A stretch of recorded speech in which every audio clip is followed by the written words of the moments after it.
In this subject, financial management, I will share my understanding and learnings about the lesson 1. In lesson 1, we tackle about the financial management and I will share the meaning, objectives, and function of it. Financial management, it means planning, organizing, directing, and controlling the financial activities such as procurement and utilization of funds of the enterprise. It also means applying the general management principles to financial resources of the enterprises. There are the scopes and elements of financial management. The first one is the investment decisions. That includes investment in fixed asset or called as capital budgeting. The next one is financial decision, and it relates to the raising of finance from the various resources which will depend upon decisions and type of sources, period of financing, cost of financing, and the returns thereby. Next is the dividend decision. The finance manager has to take decision with regards to the net profit distribution.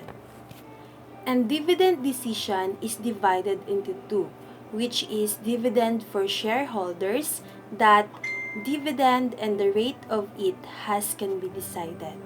The next is the retained profits, which amount of the retained profits has to be finalized, which will depend upon the expansion and diversification plans of the enterprise.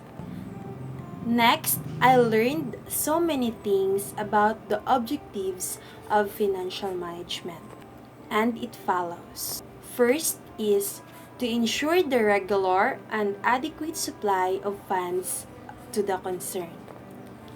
Next, to ensure adequate returns to the shareholders, which will depend upon the earning capacity, market price of the share, expectations of the shareholders. Also, it ensures optimum funds utilization. Once the funds are procured, they should be utilized in maximum possible way at least cost. Also, it ensures safety on investment. Funds should be invested in safe ventures so that adequate rate of return can be achieved. And the last one is to plan a sound capital structure. There should be sound and fair composition of a capital so that a balance is maintained between debt and equity capital. Also, there are functions of financial management. The first one is the estimation of capital requirements, determination of capital composition, the choices of resources of funds, investment of funds, disposal of surplus, management of cash, and the last one is the financial controls. And that will be my learning, and hopefully you learned also what I have learned in this subject.